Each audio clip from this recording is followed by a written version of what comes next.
السلام علیکم ورحمۃ اللہ وبرکاتہ۔ الحمدللہ رب العالمین، الصلاۃ والسلام علی سید الانبیاء والمرسلین وعلی آلہ وصحبہ اجمعین، اما بعد۔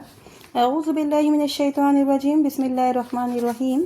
لن ینال اللہ لحومھا ولا دماؤھا ولکن ینالہ التقوی منکم۔ ابھی آپ کے سامنے میں نے ایک آیت پیش کی ہوں، یہ سورہ حج کی آیت ہے۔ آج جس ٹاپک پر میں بات کروں گی وہ ہے نیت۔ نیت کسے کہتے ہیں؟ تو سب سے پہلے میں نے آپ کے سامنے ایک قرآن کی آیت پیش کی ہے، تو آپ اس کا ترجمہ ضرور سنیں۔ اللہ تعالیٰ کے یہاں اس قربانی کا گوشت اور خون نہیں پہنچتا، لیکن تمہارا تقویٰ پہنچتا ہے۔ اور اسی سے متعلق ایک حدیث بھی سنیں، صحیح بخاری کی حدیث ہے۔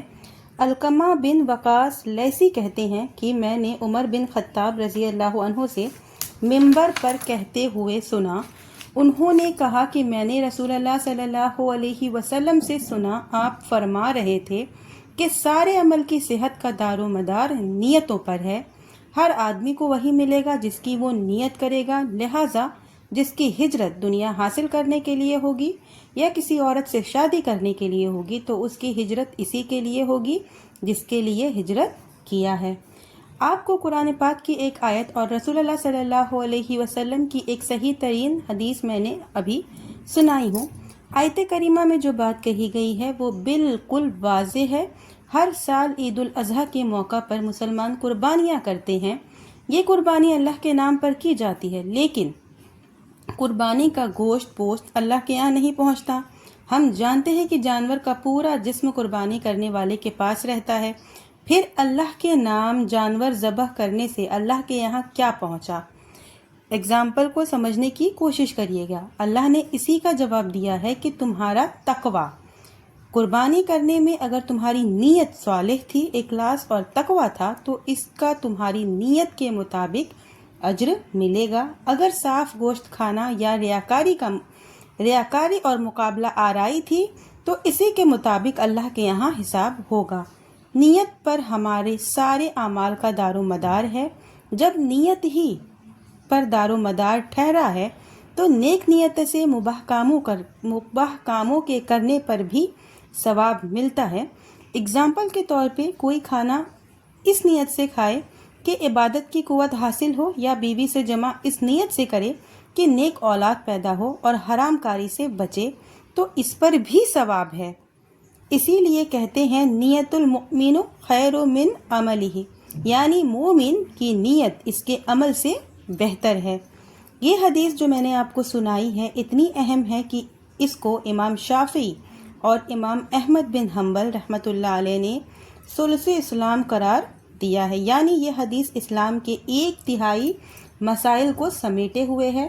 نیت چند گھڑائے الفاظ کے دہرانے کا نام نہیں ہے، بلکہ نیت دل کے ارادے کا نام ہے۔ بار بار ہمارے معمولات زندگی میں ایسے حالات پیش آتے ہیں کہ ایک آدمی ہمارا غمخوار بن کر آتا ہے اور ہم اسے چکنی چپڑی اور ہمدردی کی بات کرتا ہے، ہمیں تسلی اور اطمینان دلاتا ہے، لیکن جب وہ رخصت ہوتا ہے تو ہم یا ہمارا کوئی ساتھی کہتا ہے بات تو بڑی اچھی اور ہمدردی کی کر رہا تھا، لیکن وہ ہمارا بھید لینے آیا تھا، اس کی نیت اچھی نہیں تھی، اور بعد میں نتائج ہمارے قیاس کی تصدیق کر دیتے ہیں۔ ہر چند کے دلوں کا حال اللہ کے سوا کوئی نہیں جانتا، لیکن کبھی کبھی قرائن راز فاش کر دیتے ہیں۔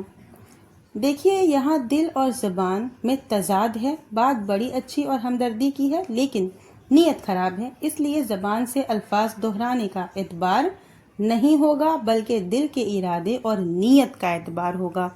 یہی وجہ ہے کہ نیت کو اتنی اہمیت دی گئی ہے۔